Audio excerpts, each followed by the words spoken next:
Welcome back. My name is Sam Hassel, and in today's episode, we are going to be reviewing an essay from a rejected valedictorian who was not admitted to several top colleges. We're going to be reviewing several of the mistakes that she made in her essay and how you can avoid those mistakes, hopefully, as a result.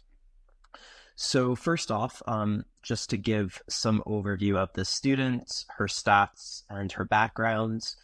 This student was number one out of 370 students from her high school. She was a high school valedictorian. She had a 4.8 weighted GPA, a 4.0 unweighted GPA. She had a 35 out of 36 on her ACT, so a near perfect ACT score on her first time taking the exam. She took a total of 23 advanced classes throughout her high school career that included 9 honors classes, 11 AP classes, and 3 college courses that were taken outside of the context of her high school. She took AP Calculus BC by 10th grade, so that is important to note. And as we'll see, math was particularly relevant to her narrative. So Calc BC is something that some students take by 12th grade. She's taking it 2 years earlier than the vast majority of students who even get up to that level would be taking it by. She also took several online college courses in math, given that she basically had reached the limit of her high school math curriculum very early on. This is not atypical for students who have very strong, math narratives and are angling for top schools in math or STEM-related fields. She took linear algebra, discrete math, and calculus 3 multivariate calc at a college. She, in terms of subject exam scores, this was back when the SAT subject tests were still around. She had a 790 on chemistry out of 800, near perfect, and 800 on the Math 2 subject test, so perfect score on Math 2. And then she had all 5s on her AP exam. She had taken 7 AP exams by the time she applied to college and had perfect scores on all of them. In terms of her resume, she was the Math Honor Society president at her high school with several important initiatives and contributions. She was admitted to the Promise Math Camp, which is a fairly prestigious, prominent math camp over the summer. She was a officer, held several officer positions in the Spanish Honor Society at her high school. She was the president of the National Honor Society, a math tutor, hospital volunteer for multiple years, tennis captain and state qualifier with several awards. And she was a basketball player who was competitive enough to be recruited at a very low college level, Division III, very, very low college Division III level. In terms of her honors, so again, a lot of these leaned towards math. She was state math champion. She qualified for the American Invitational Mathematics exam, which is a precursor to the United States Math Olympiad. She was an all grades winner at a UNC math competition, top 10 in her state in math. She finished at another competition. She won the bronze in the state math Olympiad, and she was a national merit semifinalist. So in terms of math awards, quite competitive at a regional level. So there's very local or high school level. She, in all likelihood, was the best math student at her high school. Then you bump up to more regional, state level. Then you have national level and eventually international level in terms of tiers of awards and honors.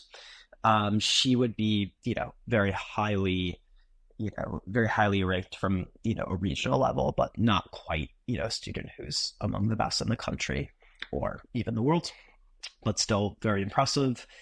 She was from an underrepresented state in the United States, so a state that more middling, doesn't send a ton of students to top colleges, which can be a bit of an advantage. And in terms of her field being more math engineering, she would also be underrepresented as a female. In terms of her outcomes, as I mentioned, she was rejected by multiple Ivies, all of the Ivies to which she applied, including Harvard, whose essay supplement we're going to be reading. And she was also rejected by Stanford.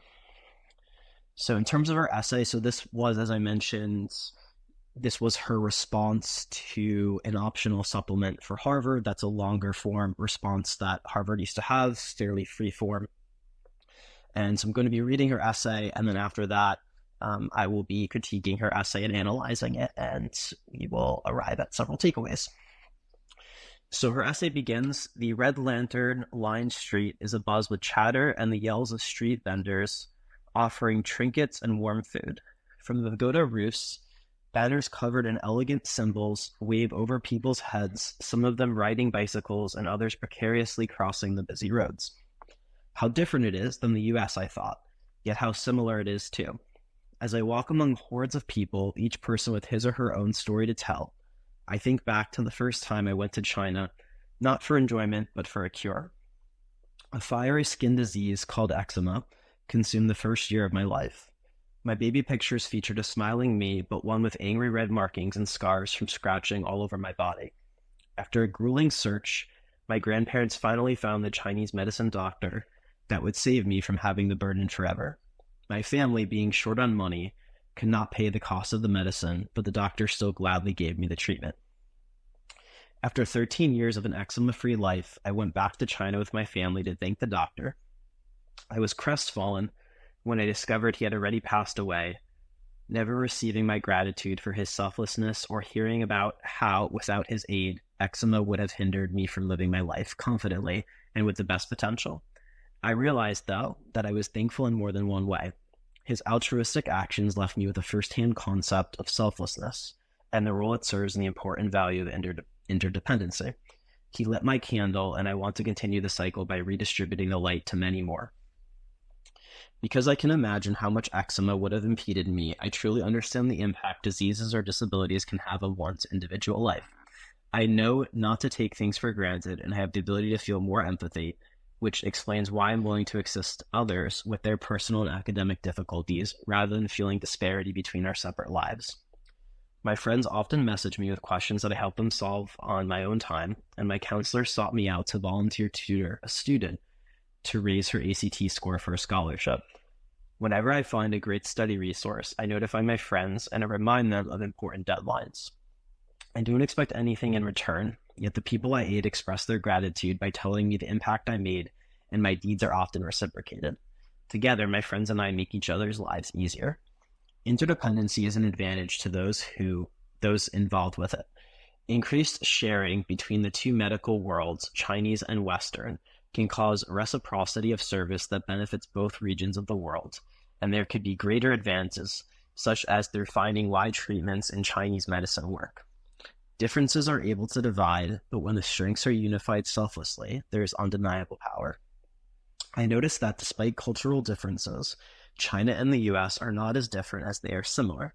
In both countries, there are the poor who beg on streets, while each person passing by has had life struggles that outsiders are oblivious to. On a broader scale, environmental issues and deadly diseases are only some of the shared problems across the globe. The doctor bestowed on me the gift of the mindset that we are as one and that in unity there is strength. By aiding others, we are helping ourselves, since we all make up the lifted society. I couldn't give back to him, but I will thank him by giving to others. As Buddha says, thousands of candles can be lit from a single candle, and the life of the candle will not be shortened. So that is her essay. In terms of analysis of her essay, so I want to go through several larger issues or big picture issues, some smaller, more subtle issues, many of which are often not discussed by many people who edit essays or college advisors who look through essays. And then I want to leave off with some overall takeaways. So in terms of big issues, as the listener hopefully knows from some prior episodes, what the top colleges, the schools, such as the ones that she's applying to, and especially this one in Harvard that she's writing the essay for, are really looking for students who are specialists, who have a very focused passion. And so she does have a focused passion in terms of math. She was applying for engineering. However, that doesn't come across at all in the essay. So really the essay doesn't spotlight anything related to her passion for math or engineering. a topic that inspired her, how she'll use that skill set to change the world, or affect some sort of social change, how she'll bring it to the Harvard community. There is no relevance to the essay, and so it doesn't in any way help to further spotlight what her quote unquote hook is for the school and her academic focus. So that is the first issue. If we were to read this essay, not knowing what the student was actually applying for, we would probably think that they were maybe applying for something that was in medicine, perhaps their pre-med, biology, chemistry, given that she talks about, her experiences with eczema, the Chinese doctor. More likely, we might even think that she were applying for something that was a social science, maybe international affairs, political science, maybe psychology or sociology or anthropology, something relating to cultures, interdependency, cooperation between nations, because she touches a lot on the importance of the value of interdependency and sort of cooperation between countries, particularly the US and China. However, she actually was not positioning for either of those areas, neither something that was related to medicine, biology, chemistry, or something related to the social sciences, and that would involve governments and cooperation.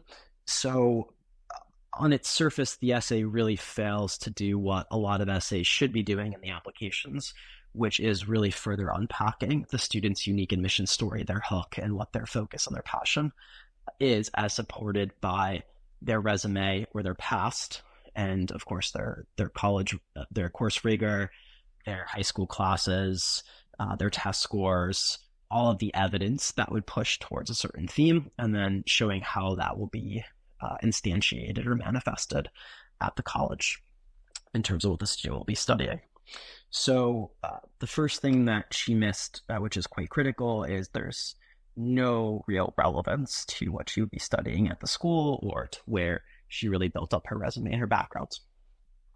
The second issue, and this is very, very common for the vast majority of essays that are submitted to colleges, even for the top schools, even by top students, a lot of the topics that she addresses in this essay, such as adversity, having the eczema, this sort of community service theme or this altruism theme of how she's helping friends and fellow classmates, and the guidance counselor asked her to tutor a student for the ACT, the theme of sort of this cultural, this is her cultural background coming from China.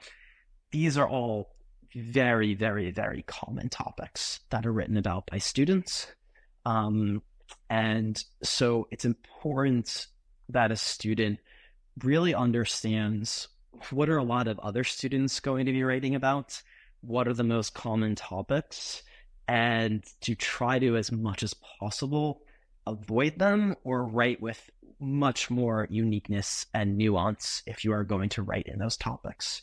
So it would be possible for a student to discuss, and we've had many advising students who do discuss some sort of personal bout of adversity or tragedy that inspired their intellectual hook and what their focus on their narrative is going to be, but it didn't kind of come across as just, it didn't lead into very cliche sort of takeaways. There's a lot of cliches in the essay that are just kind of seem almost just sort of this filler material that you would put in an English essay. And if we have a student who is going to take some personal bit of tragedy, an illness, a disease, something that afflicted their family, we have to really show a much more nuanced conversion of that into the intellectual passion. So if she did have eczema and she went and worked with eczema researchers, at university, certainly studied the disease, and, she could really elaborate on that, that would be much better. However, there doesn't go past this sort of cliche topic level that many students are really kind of dancing around. They're at that level of just the adversity for its own sake. I had this adversity, doesn't show how it really inspired some very unique contribution, which is also relevant to their overall passions and how they'll contribute to the school community. So that is a very important point that I want to just highlight, is that this is something that many students fail to recognize because they don't have the perspective of the broader applicant pool and what many students are talking about, and they only see their own individual essay.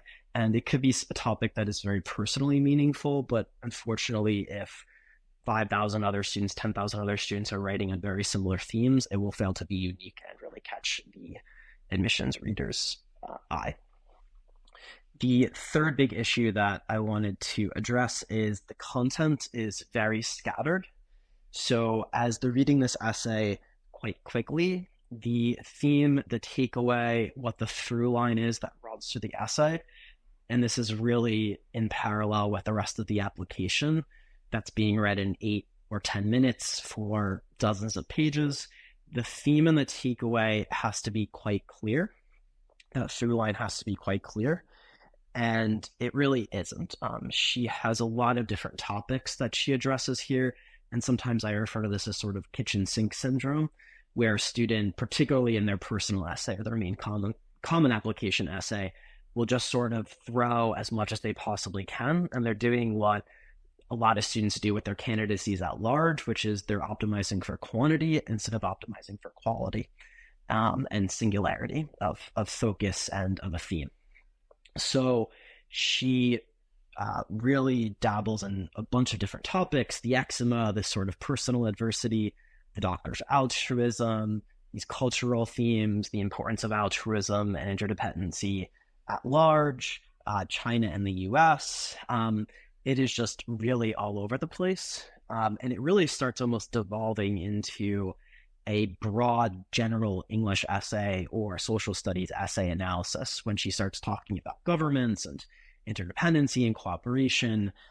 It really almost starts taking away the personal element, and certainly anything relevant to what her admissions hook is and what her passion is and how she's going to manifest that at the college level and then even beyond, hopefully to impact the world in some way.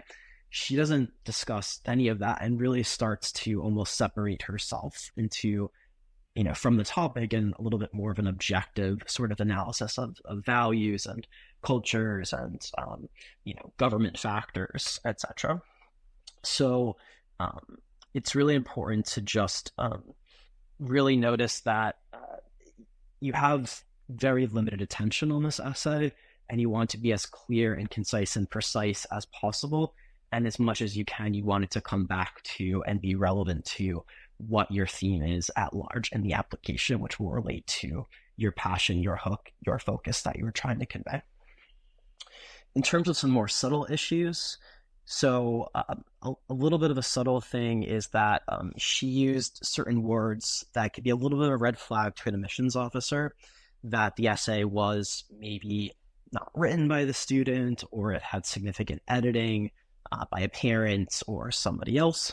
So she mentions the word crestfallen, not likely to be a word that a student would use. It's very possible that she happened to know that word, but if you're using very arcane vocabulary, it can definitely be a little bit of a telltale sign that there was some other influence on the essays. And so generally speaking, students should try to avoid very obscure vocabulary that was unlikely to be used by a 17-year-old.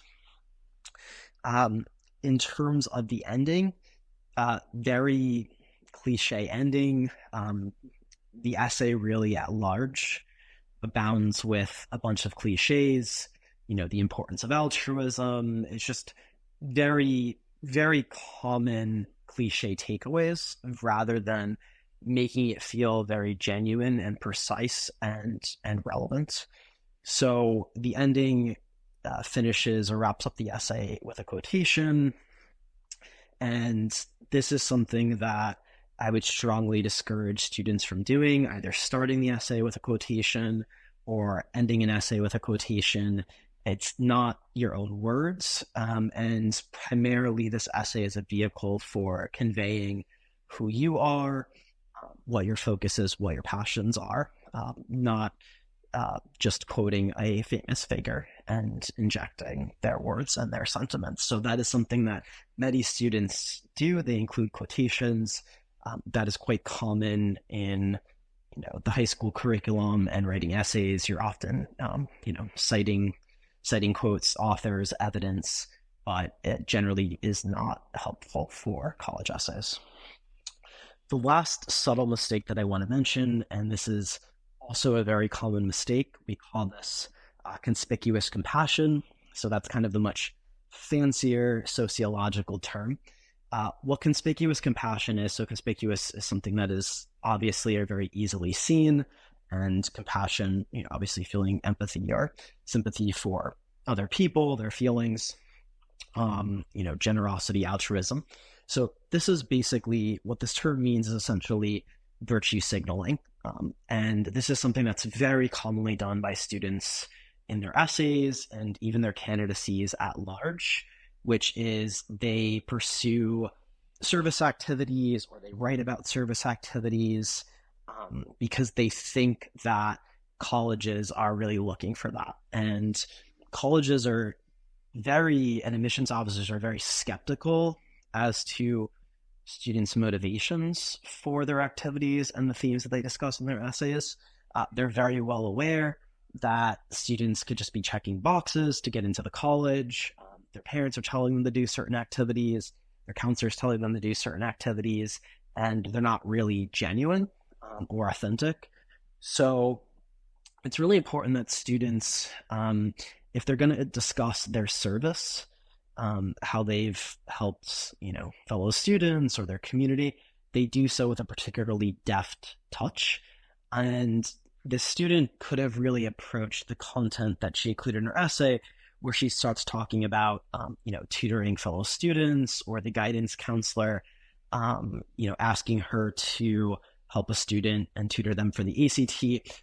That content is just not great to come across in the essay. It's very difficult for students to talk about what a good person they are, how they help people, and it can come across as very heavy-handed, as it did in her essay. It's a little bit, using maybe a term from a high schooler themselves, is a little cringy when she talks about, how they thank her and give her gratitude and she helps.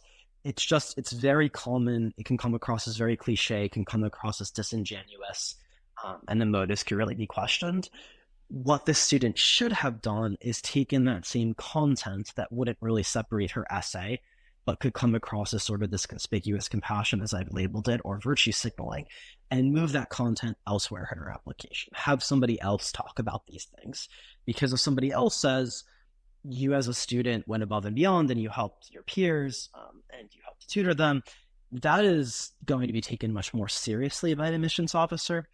When you are telling them yourself, or when anybody is themselves talking about how great of a person they are, it just doesn't, it's met with a lot more skepticism. So this content really should have been moved over to possibly her activities list or her additional information section, because that has a much more objective tone and it's just factual. It's not going to potentially be interpreted as braggy. It's just a bullet of what you did factually. And it's just more history. So it's not going to come across, as sort of, the students talking about this, making themselves, seem like they're a great person. And it's not going to be associated with the same issues. She should have moved it elsewhere in the application. But even better than that, what she should have done is taken these bullets and furnished them to her teachers, to her guidance counselor in school, who are writing letters of recommendation. And she should have had them talk about these things. If she tutored a math student, she probably had a math teacher who was writing her letter of recommendation. She should have highlighted that, and then they could have spoken about that. If her counselor asked her to tutor a student for the ACT, the counselor should have put that in her letter of recommendation. And then it would come across as much more genuine and much different, because it's coming from somebody else's mouth versus the student's mouth themselves. So I would generally encourage, if there's service content, the student is helping the community or doing this, ideally try to focus on themes, and this goes to sort of actually building your candidacy. You would like that service to not be very just common service as well. She unfortunately also fell into this. It's not that you wouldn't want to tutor or help a fellow student, but tutoring or peer tutoring is very common. It's not something that's going to separate you. She did have some calibration in that it was math tutoring. But even better if a student's going above and beyond and calibrating the service to what their hook is, if they're doing coding and they're teaching elementary students about coding. The service ideally is a little bit more calibrated and more unique than just the typical sort of community service that many students have, such as a soup kitchen, tutoring. So she fell into a little bit of some of those common and cliche traps. If it's more unique and calibrated to the students' passions, it will just come across as being more genuine. So that really relates to the sort of service that you pursue in the first place.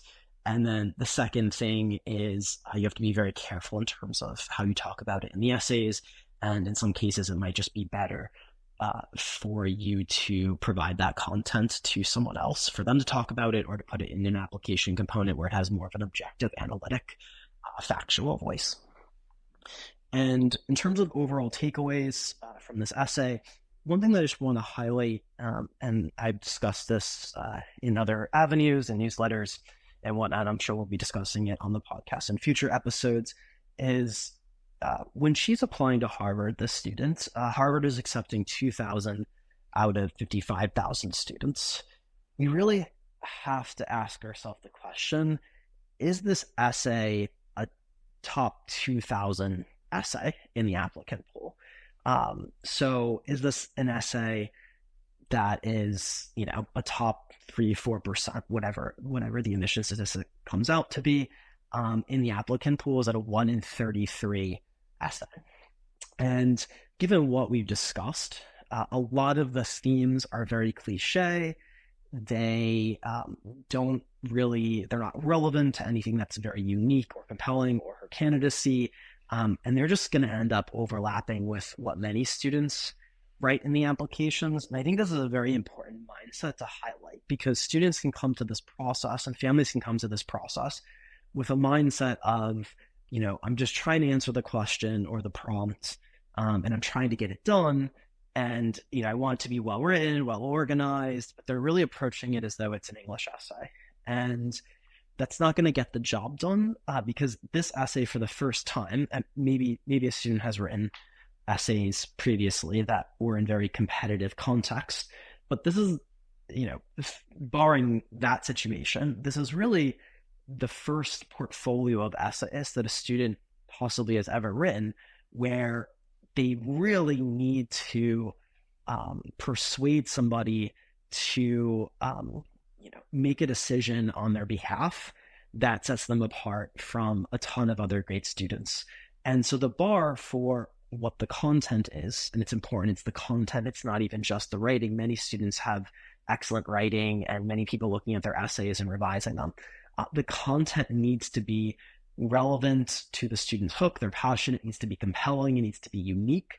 And so often we'll say that by the time a student applies, we want their themes and their positioning, as we often call it, how they're going to be fitting into the college community, how they're going to be packaging themselves in terms of what their unique contribution is going to be in the college community, in the classroom, in research, in the clubs, and then even beyond college and the world at large.